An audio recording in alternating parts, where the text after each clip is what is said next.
কুড়িগ্রামে শেখ হাসিনা, ওবায়দুল কাদেরের নামে ১০ কোটি টাকার মানহানির মামলা।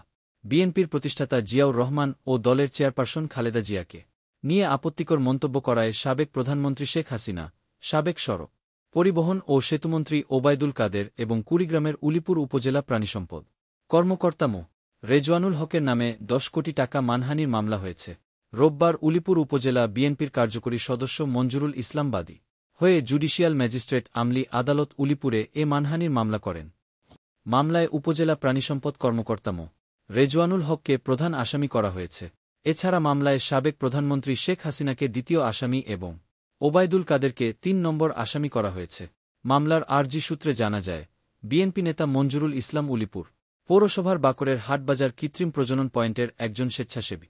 গত ১৫ মে প্রাণিসম্পদ দপ্তরে কৃত্রিম প্রজনন স্বেচ্ছাসেবী, কৃত্রিম প্রজনন কর্মী ও পশুপালন খামারিদের নিয়ে এক মতবিনিময় সভা হয়। সভায় উপজেলা প্রাণিসম্পদ কর্মকর্তা মো.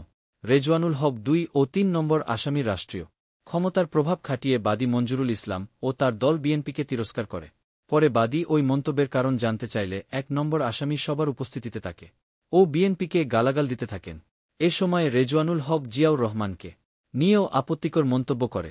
একজন সরকারি কর্মচারী হয়ে সবার উপস্থিতিতে বিএনপির প্রতিষ্ঠাতা জিয়াউর রহমান, চেয়ারপারসন খালেদা জিয়াকে নিয়ে আপত্তিকর কথাবার্তা বলায় নেত্রীর মানসম্মানের হানি হয়েছে।